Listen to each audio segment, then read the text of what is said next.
Salam adil dan lestari. Jumpa lagi bersama saya Rizky Saputra di Jurnal Podcast. Kali ini saya ditemani oleh Mas Adrianus Erian selaku Kepala Divisi Hutan dan Lahan AISEL. Selamat malam Bung Adrian. Malam, Mas. Ya, pada kesempatan yang baik ini kami akan membahas, mengupas mengenai tata kelola sumber daya alam di Indonesia. Mungkin nanti spesifiknya soal tata kelola pertambangan. Hmm. Nah, mungkin sebelum jauh ke sana, saya ingin bertanya sebenarnya AISEL itu lembaga apa, fokusnya apa, dan bagaimana kerja-kerjanya selama ini? Ya, jadi AISL itu singkatan ya dari Indonesian Center for Environmental Law. Mhm. Jadi kami memang lembaga yang khusus bergerak untuk mengadvokasikan reformasi hukum lingkungan di Indonesia. Mmm. Jadi kegiatan-kegiatan kami seperti advokasi, Mhm. riset, terus kemudian pengembangan kapasitas, baik untuk teman-teman CSO maupun untuk pemerintah di pusat Mhm. maupun daerah, difokuskan untuk pengembangan hukum lingkungan yang lebih baik lagi di Indonesia. Oke. Kayak gitu kira-kira lah, Jadi Mas. kalau sejarah awalnya sejak tahun berapa tuh terbentuknya? Dulu itu di tahun 93, Oh, jadi mungkin sudah lama. hampir 29 tahun ya. Juli nanti kami ulang tahun yang ke-29. Sudah cukup Ya, tua ya? dulu, didirikan oleh, Mas Ahmad Santosa, mungkin Mhm, teman-teman sudah pernah mendengar, oke dan oke. beliau juga mengumpulkan saat itu ya banyak, teman-teman, baik aktivis lingkungan maupun akademisi yang punya kepedulian untuk pengembangan hukum lingkungan di Indonesia. Oke. Nah kan kalau dari namanya kan hukum lingkungan tuh, Hmm. apakah semua staf atau anggota di AISEL itu background-nya pendidikan hukum Hukum. atau ndak mesti? Kalau untuk tim program ya memang, semuanya orang hukum. Mmm. Tapi kami juga, dibantu oleh teman-teman yang keuangan, Mmm. teman-teman media, Mhm mhm. teman-teman yang fokus di bidang IT juga. Jadi Oke. ya sebenarnya meskipun fokusnya di bidang hukum, organisasi yang baik tentunya butuh kolaborasi dari berbagai pihak juga Oke. seperti itu. Nah berbicara soal Indonesia ini Bang, Mhm, tata kelola apa, kita ini kan dikenal sebagai negara yang sangat kaya akan sumber daya alam. mhm. Nah, tentunya sebagai negara punya aturan main. Ya. Nah, sebenarnya di Indonesia ini bagaimana, aturan main pengelolaan sumber daya alam kita agar supaya, masyarakat itu mendapatkan manfaat yang sebesar-besarnya? Ini nih kebetulan ya karena, divisi saya ini kan kehutanan Mhm dan lahan mhm. ini memang cenderung lebih ini, mungkin agak berbeda seperti yang di hukum lingkungan. Iya. Kalau hukum lingkungan kan mungkin banyak mengacu ke perlindungan lingkungannya seperti apa, Mhm. seperti itu kan. Sementara kalau di kami lebih banyak untuk membahas untuk aspek pengelolaan sumber daya alamnya. Mmm. Di hutan, perkebunan, pertambangan, dan Oke sebagainya. oke. Dan setiap kali kita bicara terkait pengelolaan sumber daya alam, Mhm. itu pasti hampir dimanapun pasti bahasnya pasal 33 Undang-Undang Dasar. Iya, Itu pasti dimanapun. sebagai dasar Iya, ya. pasti akan selalu bilang bahwa segala isi sumber daya alam di Indonesia itu dimanfaatkan bagi sebesar-besarnya kemakmuran rakyat. Benar.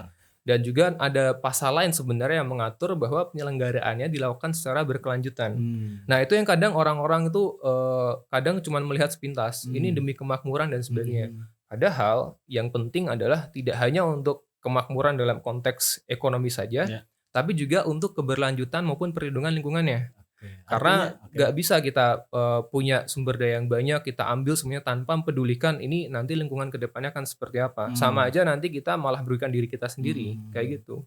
Artinya memang pengelolaan sumber daya alam ini tidak boleh hanya mementingkan aspek, pertumbuhan ekonominya, tetapi juga harus, Betul. apa namanya, harus juga mempertimbangkan bahkan dijadikan batasan soal lingkungan hidup itu. Terutama untuk menjaga supaya dampak negatifnya terhadap lingkungan maupun ke masyarakat tidak terjadi. Atau Oke. setidak-tidaknya ya diminimalkan lah, supaya Mmm jangan sampai mmm. nih atau malah lebih parahnya hanya dinikmati oleh sekelompok golongan Orang tertentu, heeh heeh. tapi kita yang sebagian besar ya Iya masyarakat iya. biasa itu malah jadinya rugi kalau seperti Mmm. itu. Nah, dalam beberapa, riset yang pernah saya Mhm, baca, itu kan, sepertinya ada ketimpangan penguasaan sumber daya alam lah. mhm, Antara korporasi dan juga masyarakat biasa begitu. mhm. Apakah memang model kelola apa, pengelolaan SDA di Indonesia itu memberikan ruang yang lebih besar terhadap korporasi atau, bagaimana skema pengelolaannya? Sebenarnya kalau kita lihat, ini kan ada 2 sisi ya, kita bisa Mmm. lihat dari aturan mainnya, Mhm. peraturan yang ada di undang-undang, dan yang kedua bisa melihat di implementasinya di lapangan. Nah, itu kadang berbeda tuh. Kalau misalkan di atas kertas ya, di peraturan, sebenarnya mau kita sebagai masyarakat biasa, ataupun sebagai korporasi, ataupun sebagai negara, sebenarnya sama-sama ada kesempatan untuk mengelola. Sebagai contoh, mungkin kalau perusahaan dia bisa mengelola, katakanlah perkebunan sawit misalkan, atau pertambangan nikel, atau mungkin mengelola hutan untuk diambil kayunya. Oke. Untuk masyarakat juga ada. Kita mengenal ada yang namanya skema perhutanan sosial. Oke. Di pertambangan ada izin usaha pertambangan rakyat. Rakyat ya. Itu ada juga. Jadi sebenarnya memang ada kesempatan di atas kertas, di peraturan ada. Hanya saja ketika kita bicara di implementasi, itu pasti berbeda jauh. Ruangnya. Karena perbedaan modal yang dimiliki itu pasti berbeda. Perbedaan pengetahuan juga untuk mengelola. Kemudian juga ketika nanti bersaing, itu juga pasti beda dong antara yang dihasilkan oleh masyarakat biasa dan yang dihasilkan oleh korporasi besar. Tugas negara sebenarnya di sini itu menyeimbangkan, karena kita nggak bisa hanya membela salah satu kelompok saja, karena semuanya harus diperlakukan secara adil. Sepanjang dia mengelola secara berkelanjutan, mempertimbangkan dampak lingkungan dan sosial juga, dan dia bersaing secara sehat seharusnya kan di antara itu. Nah, soal tadi itu kan katanya pengolahan SDA itu harus berkelanjutan. Nah, saya juga belajar dulu waktu S1 katanya pembangunan itu harus mempertimbangkan 3 aspek tuh, aspek sosial, lingkungan, dan juga ekonomi. Jadi sebenarnya aspek ekonomi itu hanya satu bagian saja. Betul. Nah, soal lingkungan tadi kan dia kaitannya sama berkelanjutan tuh. Bagaimana sebenarnya definisi berkelanjutan yang ditafsirkan oleh negara begitu lewat aturan-aturannya? Sebenarnya kalau kita mendalami ya maksudnya pembangunan berkelanjutan itu bagaimana, kita tuh bisa tarik di tahun sekitar 1972. Waktu itu negara-negara berkumpul ya. Kebetulan berkumpulnya tuh deket-deket ini tanggal 5 Juni di tahun 1972. Itu bersama-sama menyusun yang namanya Deklarasi Rio. Di situ mereka menyatakan bahwa pembangunan di seluruh negara di dunia ini harus mempertimbangkan berbagai aspek tadi disebutkan. Tidak hanya ekonomi, tapi juga sosial dan juga lingkungan. Benar. Dari situlah kemudian ketika negara-negara bersatu melakukan deklarasi, akhirnya satu persatu yang kemudian sepakat menjalankan deklarasinya, mulai memindahkan aturan itu ke dalam aturan hukumnya sendiri, termasuk kita. Ada waktu itu Undang-Undang tahun 4 tahun 92, tahun 82, yang waktu itu mulai mengadopsi, terus kemudian Undang-Undang 23 tahun 97, dan terakhir Undang-Undang 32 tahun 2009. Artinya di Indonesia sudah diakui juga sejak tahun itu. 82 sudah diatur soal perlindungan lingkungan hidup itu. Pembangunan berkelanjutannya. Dan sebenarnya pada dasarnya yang penting diketahui dalam pembangunan berkelanjutan adalah kita itu tidak hanya membangun atau memanfaatkan SDA untuk kita sendiri saat ini, tapi juga untuk generasi yang mendatang, generasi anak cucu dan sebagainya. Karena kan kita sering mendengarkan, kamu harus melestarikan katakanlah badak Sumatera, jangan sampai anak cucunya nanti nggak bisa lihat. Kalau memanfaatkan sumber daya alam, pastikan ini nanti untuk kebutuhan di masa depan juga, supaya kita nanti bisa memberikan kesempatan yang sama bagi generasi berikutnya. Karena itu kan pasti jadi concern kita bersama. Kalau kita udah punya misalkan anak, udah punya cucu dan sebagainya, ini nanti mereka punya sumber yang cukup nggak untuk kehidupan mereka selanjutnya. Jangan-jangan semuanya sudah kita habiskan, mereka nggak terima apa-apa. Nah, prinsip-prinsip ini yang kemudian diadopsi beberapa prinsip-prinsip turunan dari pembangunan berkelanjutan. Ada keadilan antar generasi, keadilan di dalam generasi itu sendiri, dan sebagainya. Artinya memang sebenarnya secara konseptual aturan kita sudah baik gitu. Sudah ada dalam peraturan. Cuman kan tadi catatannya, apa yang tertulis di peraturan belum tentu. Bisa jadi diimplementasinya berbeda. Nah, itu yang perlu kita lihat. Dan menurut Mas Adrianus bagaimana implementasinya tuh? Nah, ini nih yang menarik nih. Tadi kan yang ku sampaikan kan aturannya sebenarnya dari dulu sudah ada. Cuman tiba-tiba kan muncul nih baru berapa tahun yang lalu Undang-Undang Cipta Kerja yang banyak mengubah berbagai peraturan di sektor lingkungan hidup maupun sumber daya alam. Nah, kalau tadinya kita merasa ini sepertinya peraturannya sudah cukup baik. Nah, tiba-tiba sekarang ada lagi nih perubahan-perubahan yang terjadi yang justru banyak pihak menilai itu menjadi kemunduran di bidang perlindungan lingkungan maupun pengelolaan sumber daya alam. Belum lagi kalau kita bahas untuk implementasinya di lapangan. Wah, kalau dulu aturan mungkin sudah bagus tapi implementasinya buruk, misalkan ya contoh, kalau sekarang bisa jadi nih bertambah nih aturannya udah mulai berkurang lagi, terdegradasi, implementasinya pun belum tentu menjadi lebih baik lagi. Iya. Itu. Saya ingat di tahun 2020-an itu kan kemarin itu banyak penolakan tuh terkait Omnibus Law. Artinya kan memang masyarakat sipil menganggap bahwa banyak hal-hal atau pasal-pasal yang merugikan kelompok masyarakat. Aisyah sendiri punya kajian soal itu, Bang? Kalau teman-teman main ke website kami ya, aisal.org.id, sebenarnya kami sudah menerbitkan banyak tuh dari semenjak rancangan undang-undangnya keluar di awal tahun 2020 bahkan sampai akhir tahun lalu pun kami masih ada. Karena yang kami soroti sebenarnya adalah adanya bentuk regresi atau kemunduran dari berbagai peraturan yang mengatur terkait perlindungan lingkungan maupun pemanfaatan sumber daya alam. Sebagai contoh, kalau misalkan di lingkungan hidup ya, mungkin teman-teman kenal ada yang namanya AMDAL misalkan. Kalau dulu itu AMDAL itu kita sebagai masyarakat yang mungkin tidak terdampak langsung ya, atau sebagai teman-teman aktivis lingkungan atau teman-teman CSO daerah, mereka bisa ikut terlibat, ikut tergabung sebagai anggota komisi penilai AMDAL untuk menjadi penyeimbang ketika ada suatu proyek dilakukan, ini kira-kira dampaknya seperti apa ke lingkungan, ke masyarakat secara ekonomi. Kalau sekarang sudah tidak ada lagi tuh komisi penilai AMDAL. Masyarakat yang dilibatkan pun dalam aturannya hanya masyarakat yang terlibat langsung. Bahkan teman-teman, katakanlah teman-teman aktivis, teman-teman di LSM, di SCSO pun kalau mau terlibat langsung juga haruslah mereka yang mendampingi masyarakat tersebut. Atau yang memang punya alasan yang sangat kuat, kenapa sih saya harus dilibatkan. Padahal di undang-undang kita sudah diatur sebelumnya bahwa untuk pengelolaan lingkungan dan sumber daya alam yang baik, itu setidaknya harus menjamin ada 3 akses yang paling penting. Akses terhadap informasi, partisipasi, dan juga keadilan. Kalau kita misalkan tidak punya informasinya, tidak bisa dilibatkan, tidak bisa berpartisipasi, bagaimana kita bisa mendapatkan keadilan dalam hal pemanfaatan SDA yang berkelanjutan tadi itu? Itu di peraturan. Sementara kalau misalkan di banyak implementasi di lapangan, bisa jadi yang muncul lah, mungkin teman-teman sudah sering mendengar kasus ya, di mana, wah ini kok ada, katakanlah kalau misalkan di Kalimantan atau di Sulawesi ada lubang-lubang tambang. Ya betul, memang perusahaan boleh melakukan penambangan, silahkan saja, aturan hukumnya membolehkan. Tapi ada kewajiban-kewajiban atau ada larangan yang harus mereka taati juga. Setelah menggali, ditutup lubangnya. Kalau memanfaatkan SDA, bayar pajak. Kalau misalkan nanti sudah selesai, nanti dipulihkan lagi. Pertanyaannya apakah semua itu dilakukan? Kasusnya kan banyak tuh, bisa di-googling kayak gitu. Enggak kayaknya. Ya.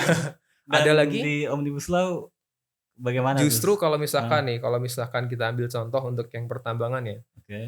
Kalau kita lihat aturan-aturan mainnya, tadi kan kita bisa ini ya, bilang, masyarakat pun bisa terlibat dengan pengelolaan, baik korporasi besar maupun pemerintah. Aturan yang ada itu justru memudahkan atau memberikan karpet merah bagi pelaku usaha yang besar, korporasi besar. Sebagai contoh, misalkan untuk korporasi besar yang melakukan pemurnian mineral mereka, membangun smelter, memanfaatkan smelter tersebut, mereka dibebaskan dari biaya pembayar royalti. Padahal royalti itu kan juga salah satu bentuk pungutan pemerintah supaya nanti mereka bisa mengumpulkan pendapatan di daerah maupun di pusat. Uang pajaknya itu bisa digunakan untuk yang lain, mau itu pendidikan, mau itu kesehatan, dan sebagainya. Ya kalau tidak diberikan pajak, ya bisa jadi orang-orang ya dia akan memanfaatkan dengan seenak sendiri. Belum lagi ada beberapa sanksi, misalkan kalau dulu ada ya di Undang-Undang Minerba itu, pejabat yang menerbitkan izin usaha pertambangan tanpa ini ya sewenang-wenang misalkan, dia bisa dipidana kalau dulu. Dia undang-undang yang baru dihapus pasal itu. Itu baru di satu pertambangan. Di Undang-Undang Lingkungan Hidup saja, dulu ada beberapa pasal yang bisa mengikat supaya pelaku usaha itu tertib dengan kewajiban lingkungan. Contohnya untuk izin lingkungan. Karena di izin lingkungan sebenarnya diatur kewajiban-kewajiban. Tidak boleh buang limbah di daerah sungai misalkan kayak gitu, atau nanti setelah selesai berkegiatan harus dikembalikan lagi hutannya dan sebagainya. Izin lingkungannya juga dihapus, diganti jadi persetujuan lingkungan. Yang apa perbedaan substansial antara izin dan persetujuan lingkungan? Nah, kalau misalkan dari bahasanya, kalau persetujuan itu kayak seolah-olah ya sudah ada proposal datang kemudian disetujui begitu saja. Sementara kalau izin kan harus diatur dengan lebih ketat, misalnya seperti itu. Meskipun secara hukum ya sebenarnya mirip-mirip saja di antara keduanya. Hanya saja kalau dulu izin lingkungan itu ketika dilanggar, kita bisa katakanlah ya menyatakan ini perusahaannya melanggar, izin lingkungan dicabut, izin usaha bisa ikut dicabut juga. Jadi dia kalau misalkan tidak taat dengan kewajiban lingkungannya, kegiatan usahanya pun juga bisa dihentikan karena dicabut tadi. Meskipun izin usaha pertambangannya misalkan belum dicabut. Ya, kalau dulu bisa tuh ada pasalnya. Di undang-undang yang baru dihapus pasal itu. Jadi sekarang kita bingung nih, terus kalau misalkan dia melanggar kewajiban di bidang lingkungan, bisa nggak izin usaha dicabut kayak gitu? Wah, itu jadi perdebatan kan? Kayak seolah-olah ya sudahlah, yang penting saya tetap berkegiatan. Toh kan izin usaha saya tidak dicabut. Izin lingkungan juga sudah nggak ada, cuma ada persetujuan lingkungan. Apakah kemudian setelah tidak disetujui nanti bisa dicabut juga? Kita nggak tahu. Dan itu sampai sekarang kami masih risetkan. Ini kira-kira konsekuensi hukumnya bagaimana? Dan kita di saat kita masih pusing dengan perubahan-perubahan yang terjadi, juga serba nggak bisa saja yang saya katakan salah nih, bisa jadi nih. Mungkin pendapat saya seperti ini, mungkin nanti ada dari pemerintah pendapatnya beda lagi, atau mungkin nanti aturannya berubah lagi. Nah, itu kan bikin kita bingung kan. Energi kita habis untuk mengomentari peraturan yang ada, implementasi di lapangannya pun masih jalan, dan kita nggak tahu nih implementasinya bagaimana dengan perubahan yang ada itu. Ya kayak gitulah, jadi kira-kira gambarannya. Jadi semakin ibaratnya semakin rumit lah yang terjadi sekarang ini. Lanjut. Astaga. Nah, kan katanya Undang-Undang Cipta Kerja ini membawa kemunduran lah terhadap perbaikan tata kelola SDA kita. Secara konsep memang saya sendiri membaca aturan soal lingkungan hidup kan sebenarnya sudah baik. Soal AMDAL misalkan itu ruang partisipasinya besar sekali. Bahkan masyarakat terdampak itu bisa dilibatkan sebagai anggota penilai kan. Nah, yang banyak menjadi soal adalah kenapa sejak 2009 lah kalau kita tarik pasca Undang-Undang Lingkungan Hidup itu diterbitkan, tapi masih saja banyak konflik di Indonesia kan. Di Sulsel sendiri misalkan yang paling baru ke belakang kalau kita tarik itu ada konflik di Kodingareng. Kemudian ada konflik di Galesong antara masyarakat dengan perusahaan. Nah, ternyata setelah kita dalami, memang masyarakat itu banyak yang tidak tahu bahwa ada rencana penambangan, pelibatannya kecil. Bahkan di beberapa kesempatan saya ke beberapa daerah di Sulawesi Selatan, lokasinya atau kampungnya itu sebenarnya masuk dalam wilayah konsesi pertambangan, tapi masyarakat di sana itu tidak tahu bahwa lokasinya masuk dalam nggak tahu ya masyarakatnya. Nggak tahu lokasinya masuk, kemudian dokumen AMDAL mereka nggak pernah pegang, nggak pernah diperlihatkan, tiba-tiba perusahaan masuk, apalagi diberikan. Nah, artinya mungkin memang undang-undang yang lama saja yang secara konseptual sudah baik menurut kita, tapi dikebiri itu banyak hal-hal yang sebenarnya menguntungkan pihak masyarakat maupun organisasi masyarakat sipil tapi dihilangkan. Nah, bagaimana prediksi ASL nih pasca ruang-ruang ini hilang tuh? Ini mungkin sulit ya kalau kita prediksi ke depannya seperti apa. Bisa jadi kita terlalu pesimis mungkin, atau nanti dianggapnya kamu tidak yakin nih dengan prospek ke depannya seperti apa. Tapi pada dasarnya kalau kita melihat ya, memang kita perlu akui bahwa terjadi kemunduran. Mau di aspek manapun, ada yang mungkin dari sedikit, ada yang banyak mundurnya. Di saat negara-negara lain mungkin ya mengatur dengan lebih ketat untuk ketentuan terkait lingkungan dan sumber daya alamnya, di saat mereka sudah berpikir misalkan bagaimana saya menambang secara berkelanjutan, bagaimana saya menerapkan ekonomi sirkuler supaya nanti tidak ada yang terbuang, bagaimana saya membuat produk yang lebih ramah lingkungan, kita masih sampai di perdebatan di aturan-aturan hukum yang malah semakin dibuat lebih longgar, yang harusnya dibuat lebih tegas supaya standar kita terhadap pengelolaan sumber daya alam berkelanjutan lebih tinggi, tapi sekarang idenya malah mundur. Makanya kami sering menyebut bahwa telah terjadi regresi, telah terjadi kemunduran dalam pengelolaan sumber daya alam maupun perlindungan lingkungan. Tapi memang mau tidak mau ya, kalau misalkan teman-teman yang menyaksikan ini mungkin masih merasa punya kepedulian terhadap lingkungan, masih ingin memanfaatkan sumber daya alam secara berkelanjutan, ya kita tidak boleh pesimis seperti itu. Tetap lanjutkan advokasinya, tetap meminta, ini negara sudah punya kewajiban harus dijalankan. Tetap meminta supaya perusahaan-perusahaan besar, ketika mereka punya sumber daya yang banyak, ya mulailah kalian katakanlah mengelola sumber daya secara lebih berkelanjutan. Banyak kok perusahaan-perusahaan yang sudah menerapkan ESG ya, Environmental and Social Government, yang lebih ini ya, standar untuk lingkungan maupun sosial yang lebih ketat. Ada perusahaan-perusahaan yang sudah berkomitmen di tahun 2025 misalkan saya berkomitmen 100% energi yang saya gunakan dari energi berkelanjutan, kayak gitu. Nggak perlu saya sebutkan perusahaan, tapi memang ada. Tapi ada. Jika memang ada perusahaan yang mau melakukan seperti mereka ini, kenapa yang lain tidak ikut mengikuti? Atau mungkin jangan sampai tidak ada rewards begitu dari pemerintah. Bisa jadi seperti itu. Yang diberikan hanya insentif untuk mereka-mereka yang menggunakan energi kotor, katakanlah, yang masih merusak-merusak, sementara yang berusaha punya insentif sendiri, inisiatif sendiri untuk saya pengennya lebih berkelanjutan, malah tidak diapresiasi. Kan jangan sampai seperti itu. Jadi kita harus seimbang. Yang mereka mau mengusahakan lebih berkelanjutan harusnya diberi insentif. Yang mereka yang tidak mau berubah, tidak mau segera transisi, ya harusnya diberi disinsentif harusnya. Dibuat mungkin pajaknya lebih mahal mungkin. Atau mungkin dibuat kalau kamu nanti kenapa-kenapa, sanksinya akan lebih berat. Itu kan sebenarnya mendorong kita untuk ya kalau mau tidak mau kita harus bergerak ke yang lebih berkelanjutan. Dan mungkin kita terkesan kayak wah kita menyalahkan pemerintah terus, menyalahkan perusahaan. Ya karena kontribusinya dan dampak bisa mereka hasilkan jauh lebih besar dibandingkan kita. Dan yang punya wewenang memang pemerintah. Betul. Mau bagaimanapun kita sebagai individu ataupun skala masyarakat terbatas yang bisa kita lakukan. Tidak sebesar apa yang bisa dilakukan oleh pemerintah.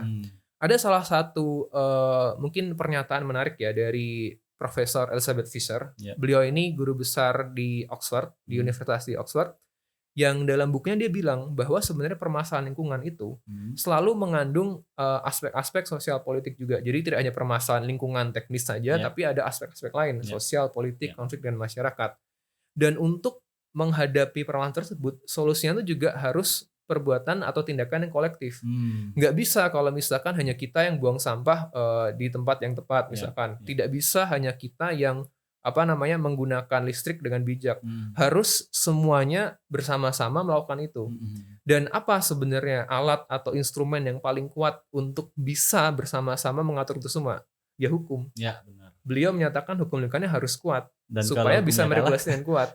Kalau hukumnya kalah, apalagi yang melaksanakan pemerintah penegak hukumnya kalah, ya kita nggak akan pernah tercapai tuh tindakan kolektif untuk bersama-sama menyelamatkan lingkungan. Itu yang bilang bukan aku, itu guru besar di Oxford ya. Aku cuma mengutip aja. Saya tertarik dalam soal Omnibus Law dan kaitannya dengan pertambangan tuh Bang. Kan kalau dulu itu perizinan kan sektoral tuh. SDM keluarkan IUP, kemudian Dinas Lingkungan Hidup atau Kementerian keluarkan izin lingkungan dan seterusnya. Sekarang kan dia jadi satu pintu lah, jadi perizinan berusaha dengan banyak persetujuan kan. Betul.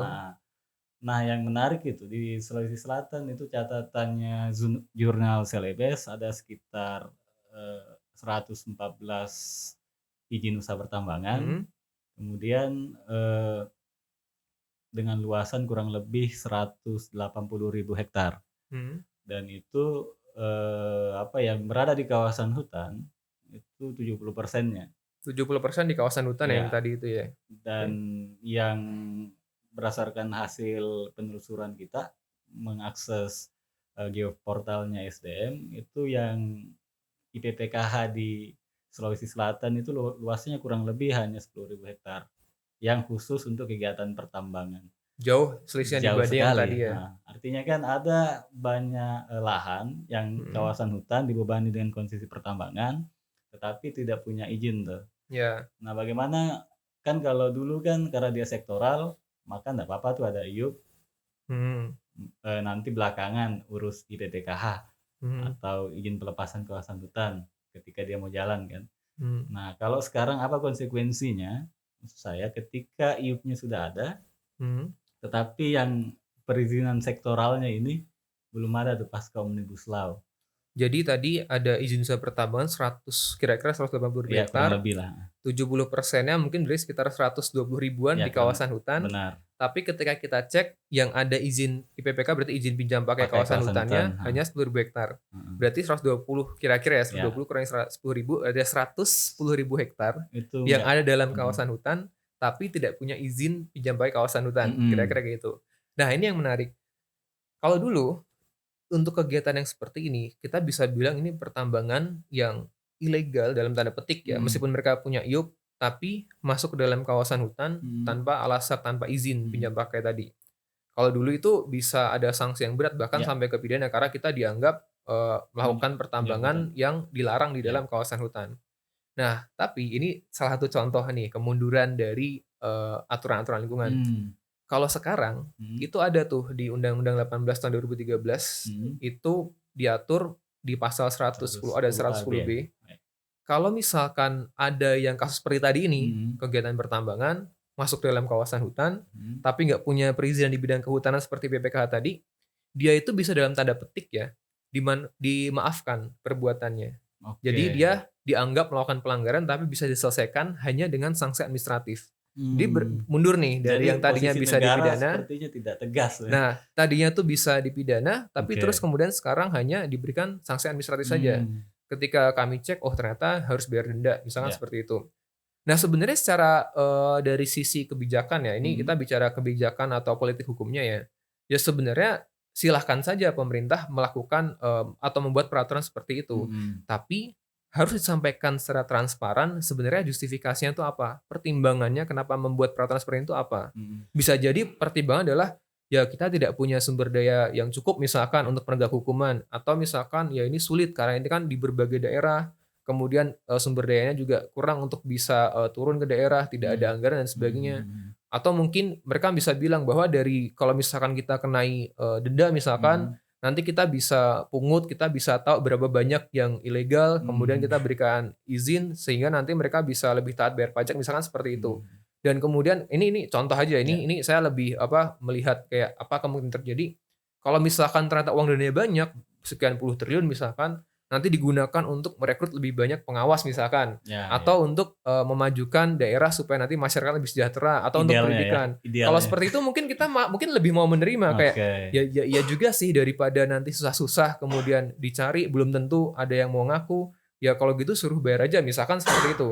Tapi kan tidak pernah disampaikan rencana-rencana seperti ini. Sepertinya yang kita dengar itu alasan Undang-Undang Cipta Kerja ini kan dari namanya saya jelas Cipta Kerja. Menciptakan lapangan kerja harusnya. Iya, benar. Dan kalau menciptakan lapangan kerja dengan investasi besar yang butuh lahan dan hutan yang luas begitu, diberikan kemudahan kepada korporasi di banyak daerah. Misalkan saya di daerah saya di Toraja itu Bang, ada wilayah yang dikapling industri pertambangan, luasnya itu kurang lebih 2.000-an hektar. Nah, tetapi lahan itu sebenarnya selama ini dikelola oleh banyak orang. Nah, sekarang dan setelah kita telisik AMDAL-nya, di dalam AMDAL itu dijelaskan bahwa perusahaan tambang ini nantinya hanya akan mempekerjakan kurang lebih 48 orang. Ini kan sebenarnya berkurang jauh malah. Berkurang jauh tuh. Itu mungkin anunya. Nah, itu juga paradoks lah ya, paradoks. Ya, jadi tidak sesuai dengan apa yang jadi namanya kan. Nah, itu juga yang sebenarnya jadi pertanyaan kita semua. Mungkin jadi sebenarnya cipta kerjanya di mana? Bukannya kita mau ini ya, mau kayak salty atau menghina atau gimana, tapi kan kita perlu ya sebenarnya buktinya kayak gimana. Kayak tadi kebijakan yang diambil kan harusnya dengan transparan. Harusnya dijelaskan dong dengan baik, jangan hanya menjanjikan bahwa nanti kamu akan dapat kerja, nanti kamu akan tenanglah hidupnya kan. Tidak hanya seperti itu. Masyarakat, pemerintah pasti juga punya pertimbangan dan punya ahli yang mungkin jauh lebih pintar daripada saya, dan harus bisa menjelaskan dong di balik kebijakan yang mereka pilih, justifikasi itu pertimbangannya apa. Karena kalau misalkan kayak tadi disampaikan dengan baik, kemudian jelas ada buktinya, mungkin kita bisa lebih ya sudah ya, kita bisa bisa memahami lah sulitnya jadi pemerintah, pasti kita bisa memahami kalau seperti itu. Tapi kalau tidak disampaikan, cuman diem-dieman aja kan, kita nggak pernah tahu kan. Wajar publik geram sama teman, sama pacar sendiri kalau diem-dieman gimana kita bisa tahu ada masalah apa? Gimana kita bisa tahu bisa bantu apa? Itu yang sebenarnya dari awal kami selalu bilang, kalau kami di ASL kami selalu bilang untuk punya perlindungan lingkungan dan pemanfaatan sumber yang berkelanjutan dengan baik harus bisa menjamin 3 hal tadi. Akses informasi, partisipasi, dan keadilan. Kalau nggak ada informasi akan diem-dieman mulu kan. Nggak tahu kita pemerintah maunya apa. Partisipasi kita nggak bisa ikut berpartisipasi, nggak bisa ikut, saya bisa bantu apa nih? Apa yang bisa saya lakukan untuk membantu tujuan negara yang mulia ini? Kalau nggak dikasih tahu, nggak bisa berpartisipasi, pasti nggak akan bisa dapat keadilan. Semua itu saling terkait, dan sama seperti yang tadi pembangunan berkelanjutan, tidak hanya aspek ekonomi saja seperti yang sekarang didorong, aspek sosial kita sebagai masyarakat, aspek lingkungannya juga yang perlu dipertimbangkan. Kalau cuma salah satu ya jadi seperti sekarang ini. Nah, tapi beberapa teman begitu juga bilang bahwa perizinan Undang-Undang Cipta Kerja ini sebenarnya mempersulit perusahaan tuh. Oh, ada juga. Ada juga korporasi mempersulit korporasi karena perizinan yang tadinya sektoral itu dia Semua sekarang harus ke pusat. Nah, sekarang kan harus lewat satu nama perizinan berusaha dengan banyak persetujuan. Mhm. Nah, kalau salah satu persetujuan terkait bidang usahanya itu tidak dipenuhi kan, maka izin usahanya tidak Tidak bisa akan keluar. keluar tuh. Iya. Sementara yang dulu itu kan karena dia sektoral, walaupun IUP-nya ada, misalkan kita bicara pertambangan, izin yang lain bisa menyusul tuh. Iya. Ataukah bagaimana tuh Bang menurut kita? Karena kan Sebenarnya setahu saya ada juga PP OSS tuh ya, yang izin lingkungan komitmen lah, macam-macam perizinan yang 24 sifatnya 2018 dulu ya. sifatnya komitmen tuh. Apakah persetujuan lingkungan ini atau persetujuan terkait perizinan tadi itu dia juga bisa dikomitmenkan tuh? Sebenarnya peraturannya udah mulai berubah. Kalau dulu kan di PP 24 2018, sekarang di PP 5 2021 terkait perizinan usaha berbasis risiko. Nah, cuman memang karena aku juga bukan perusahaan ya, jadi aku dan bukan lawyer perusahaan juga ya. Gak tahu juga nih sebenarnya sekarang mereka tuh lebih dimudahkan atau malah lebih sulit misalnya kayak gitu. Yang sering aku denger sih pada antri di BKPM untuk OSS atau kadang suka error sistemnya. Aku nggak tahu ya kayak gitu ya. Itu disclaimer dulu. Nah, cuman memang kalau misalkan kita melihat dari sisi negara sebagai yang mengkoordinasikan pengelolaan sumber daya alam, seharusnya ketika memberikan izin, negara yang memberikan izin mau itu tambang, kebun, hutan, dia juga harus mempertimbangkan kapasitasnya untuk mengawasi. Ya, benar. Jangan sampai ya kita ibaratnya obral izin, ijon politik ya, kayak gitu-gitu kan. Izinnya banyak keluar ketika mau pilkada. Sering terjadi kan. Jangan sampai kita hanya obral izin tapi kita nggak pernah mengawasi. Dan sepertinya kan sekarang hampir semua kewenangan perizinan yang penting itu dia ditarik di pusat. Ada sentralisasi semuanya ke pusat kayak gitu. Dan artinya kan masyarakat yang mau memperjuangkan haknya juga akan semakin jauh tuh. Padahal kan lokasi kegiatannya hampir semuanya di daerah. Pertanyaannya adalah apakah instansi daerah bisa melakukan pengawasan misalkan kayak gitu. Ataukah apakah masyarakat masih bisa ikut mengawasi? Itu kan kegiatannya kan di belakang mereka pasti ini di belakang rumah saya tiba-tiba ada yang mau buka kebun nih, kebun sawit atau di dekat lokasinya tiba-tiba mau bikin tambang. Mereka yang justru mengalami setiap hari. Mereka yang justru lebih dekat dengan mereka. Nah, apakah kemudian mereka punya kewenangan termasuk instansinya? Nah, itu yang menjadi pertanyaan juga tuh. Nah, seringkali kan pemerintah di tingkat 1 kabupaten kota itu sampai di tingkat 2 dan 1 itu kan bilang begitu tuh. Kami sudah nggak punya kewenangan ditarik. Ada yang bilang seperti itu juga kan? Kan dulu kan pasca perubahan undang-undang pemerintahan daerah kan sudah mulai begitu tuh. Di kabupaten selalu bilang sekarang di provinsi. Apalagi kalau sekarang kan. Jadi masyarakat di kampung begitu akan semakin jauh tuh menyampaikan aspirasinya. Soalnya kadang ini nggak match juga. Mau bikin lapangan kerja yang lebih banyak, sehingga memberikan izin harus dipermudah, birokrasi permudah. Di atas kertas ya, kita kalau sepintas membayangkan, oh bagus nih, kita jadi lebih banyak yang dapat izin, jadi lebih banyak yang dibuka lapangan kerjanya, misalkan seperti itu. Ini membayangkan saja. Tapi kalau tidak diawasi, yang jadi apa ya mereka mungkin malah nggak bayar pajak, atau mereka kayak diam-diam kita langsung buka aja, misalkan kayak gitu. Nah itu kan justru menjadi terbalik dengan tujuan awal yang mungkin bagus. Kita pasti setuju, kita mau birokrasi tidak berbelit-belit. Mau ekonomi maju. Pasti kita mau maju, kita mau sejahtera. Tapi kalau kemudian dengan cara-cara yang seperti ini, yang justru banyak celah-celah untuk memanfaatkan celah hukumnya untuk segelintir golongan saja, ya kita ruginya double malahan. Nggak dapat lapangan kerja, yang ada malah justru semakin direbut mereka-mereka yang punya modal lebih besar. Nah kayak gitu tuh. Dan sepertinya konflik sosial ekologisnya akan makin meningkat tuh. Tentu, kalau semakin baik punya izin, yang ngawasin nggak ada, nanti bisa suka-suka mereka, tiba-tiba nanti ada yang digusur lah, tiba-tiba nanti masyarakat konflik dengan perusahaan. Kalau nggak ada, kan padahal kan memang masalah-masalah seperti itu kan ibaratnya masalah klasik ya, kita nggak bisa ngawasin, nggak ada anggarannya. Ya kenapa malah ditambah semakin banyak yang diberikan? Bagaimana untuk bisa mengawasi itu semua? Nah, gitu. Kemarin kan undang-undang Omnibus Law juga sempat digugat tuh.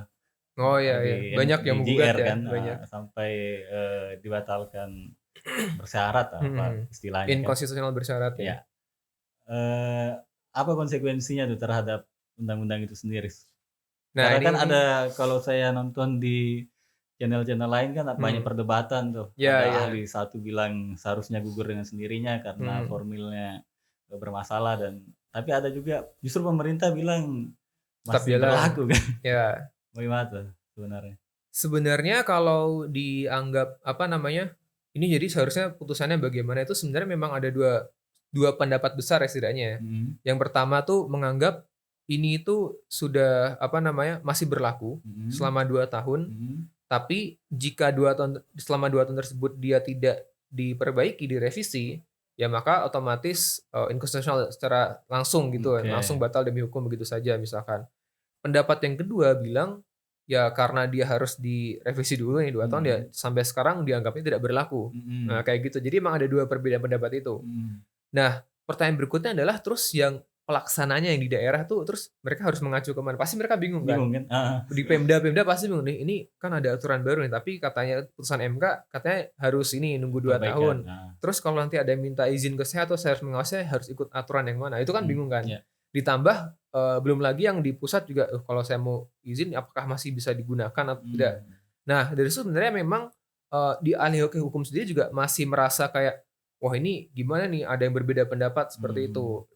Jadi ada yang berdebat di tataran putusan MK-nya, ada yang bingung di pelaksanaan di daerahnya, ada yang ketiga juga bingung ini sekarang saya harus ngikut aturan yang mana. Nah, jadi memang jadi serba sulit sekarang ini.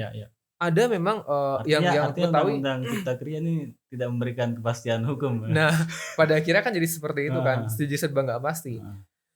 Update terakhir memang pemerintah sedang merevisi Undang-Undang 12 tahun 2011 tentang pembentukan peraturan perundang-undangan. Kayaknya sudah direvisi. Sudah itu ya. Nah, hanya saja kalau kita ini sederhananya kita tuh melihat kalau kita main bola misalkan sepak bola. Kan ada aturannya kan harus 2 kali 45 menit, 11 pemain kayak gitu kan.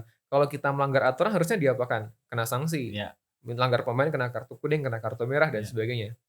Kalau Undang-Undang 12 tahun 2011 itu direvisi, itu kayak seolah-olah kita mengganti atau merevisi aturan main bola tadi itu.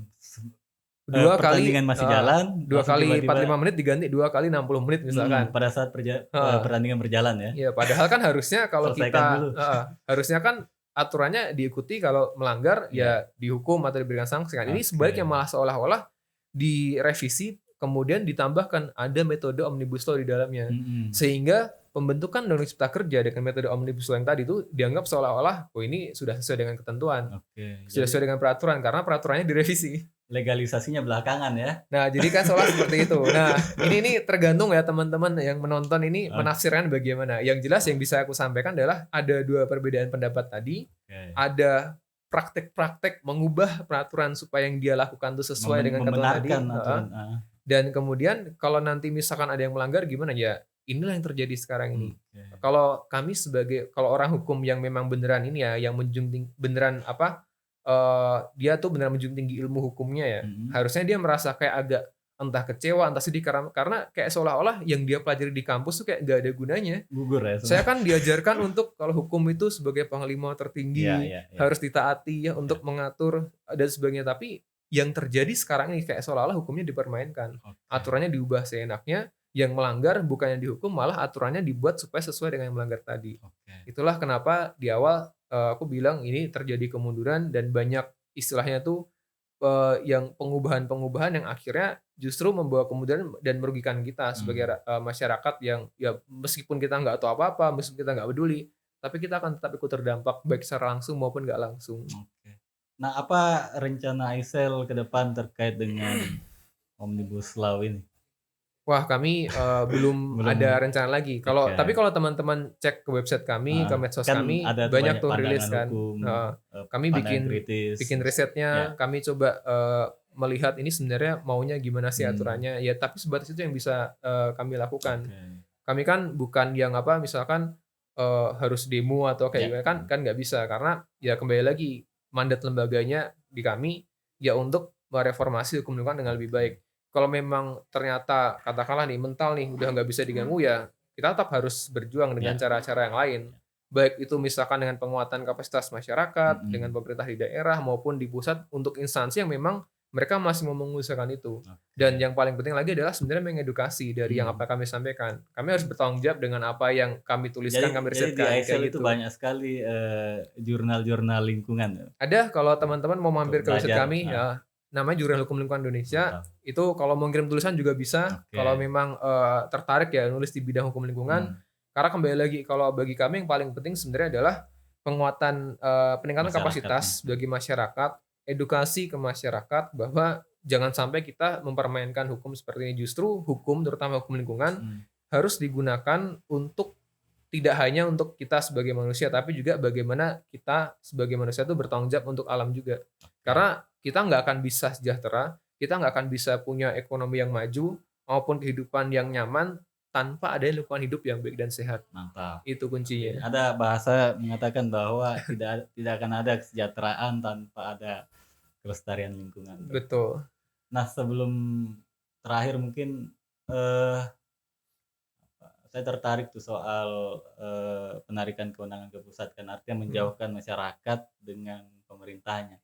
Nah, sekarang ada tidak kanal-kanal atau situs-situs yang mempermudah masyarakat jika di kampungnya atau di daerahnya itu ada temuan pelanggaran, situs-situs atau kanal-kanal yang bisa dimanfaatkan oleh masyarakat untuk melakukan pelaporan atau pengaduan? Nah, salah satu yang bagus sebenarnya itu teman-teman bisa akses namanya lapor.go.id. Jadi itu memang situs yang disediakan oleh pemerintah. Jadi waktu itu kalau saya nggak salah kolaborasi dari Kementerian Pan-RB, ada Ombudsman, ada KSP, ada Kominfo dan sebagainya yang mengelola sistem pengaduan tersebut. Jadi mau dari website, mau dari HP, WA, SMS, telepon itu semua tersedia. Karena pada prinsipnya ini mungkin salah satu yang bagus yang perlu kita apresiasi ya. Istilahnya tuh no wrong door policy. Jadi tidak ada pengaduan yang ditolak harusnya. Jadi semua harus diterima dan kemudian disampaikan kepada instansi yang terkait. Nah, kita bisa tuh menggunakan itu. Kalau kita mau berpartisipasi sebagai masyarakat yang aktif ya, wah saya bisa apa nih sekarang nih? Kan jadi saya kan namanya tadi lapor.go.id. Bisa diakses dari HP, dari laptop, dari komputer. Teman-teman bisa tuh tidak hanya mengirimkan pengaduan, tapi juga mengirimkan aspirasi. Ini ke semua bidang. Semua bidang ya. Karena di roadmap-nya ya, di peta jalannya, aku agak lupa mungkin di tahun 2025 atau 2030-an itu semua harus terintegrasi. Mantap. Semua instansi pemerintah. Jadi kalau misalkan kita nggak tahu nih, ini sungai di belakang rumah saya tercemar nih, ini kira-kira kewenangannya siapa? Kita nggak perlu pusing-pusing mikir itu. Kita kumpulkan bukti-bukti awalnya, kita foto, direkam videonya, kita tuliskan ini pelanggarannya di mana, lokasinya, tuliskan dan sampaikan, laporkan. Itu adalah salah satu hal kecil yang bisa kita lakukan. Dan kita bisa ikutin progresnya di situ. Jadi kalau kita cek di panelnya, oh ternyata ada nih laporan masuk tanggal sekian. Seminggu kemudian ternyata adminnya sudah merespon. Ini disposisikan ke pemerintah di kabupaten tempatku ada misalnya melaporkan. Nanti ada beritanya dan kalau kita login ke webnya, ke situsnya, kita juga bisa lihat laporan-laporan yang lain. Nah, jadi kita bisa menilai langsung nih, oh ternyata kerja pemerintah bagaimana nih. Ada yang bagus, ada juga yang didiamkan ya kan pasti beda-beda kan ya. Dan yang bagusnya yang seharusnya menjadi benchmark istilahnya. Wah, kita mengapresiasi nih daerah A ternyata sigap nih 3 hari diproses kemudian besoknya udah selesai. Tapi ada juga daerah B yang kok 2 bulan nggak diproses kayak gimana. Itu kalau kita benar-benar mau aktif ya itu bisa tuh. Jadi harapannya kepada penonton kalau ada permasalahan lingkungan ataupun pertambangan atau apapun itu di kampung di daerahnya bisa langsung melakukan pengaduan, membuat pengaduan di lapor.go.id ya. Dan sangat mudah pengaduannya. Jadi mudah. Jangan sampai kita merasa bisa SMS ada itu contohnya. Jadi bisa. Yang penting kita punya kemauan dulu tuh untuk ikut mendorong dan itu adalah mungkin terkesannya sepele kan kayak wah jalanan rusak saya lapor itu mungkin terkesan sepele. Tapi setidaknya kita sudah melakukan tindakan nyata, tidak cuman kayak marah-marahin ke pemerintah, ngomel-ngomel tapi nggak pernah ngelaporin misalkan. Ya kalau sudah melakukan itu ya kita sebagai warga negara yang baik ya bayar pajak, dan itu bekerja, juga bentuk melaporkan, partisipasi masyarakat, partisipasi aktif. Kalau sudah itu dilakukan semua terus masih nggak becus pemerintahnya misalkan ya baru silahkan marah-marah. Yang penting kita lakukan dulu apa yang kita bisa. Itu juga pasti pemerintah pasti akan merasa wah ini masyarakatnya karena mereka akan seharusnya ya untuk instansi yang baik ya. Seharusnya mereka senang kalau warganya sering melapor. Berarti warganya aktif, warganya peduli dengan daerahnya. dan mereka juga bisa tepat sasaran dan melakukan kerja-kerja. Jadi pelaporan itu sebenarnya harus dimaknai sebagai bentuk kecintaan masyarakatnya, kepeduliannya tuh. Partisipasi yang baik dari masyarakat itu. Terakhir mungkin Bang, sebelum kita tutup, apa harapan Mas Adrianus secara pribadi terhadap tata kelola lingkungan hidup, kemudian masyarakat Indonesia secara umum lah? Apa harapannya ke depan? Yang jelas sih apapun yang kita lakukan, jangan sampai kita tuh menutup mata terhadap dampak-dampak yang mungkin terjadi. Kalau memang hal kecil yang bisa kita lakukan sebatas menghemat lebih banyak listrik, ya lakukanlah. Menghemat air, itu lakukanlah saja. Tidak membuang makanan sisa, ya lakukanlah. Karena hal kecil, kalau kita bisa mempengaruhi orang lain untuk melakukan hal baik seperti itu, ya lama-lama mungkin bisa. Meskipun mungkin kita sadari juga bahwa kemampuan kita terbatas. Tidak semuanya tuh ada dalam kuasa kita, kendali kita. Ya tapi setidaknya kalaupun ada hal kecil seperti itu, tetap lakukanlah. Seperti ada pencemaran, ada bentuk pelayanan publik yang buruk, ya laporkan. Lewat tadi misalkan lapor.id.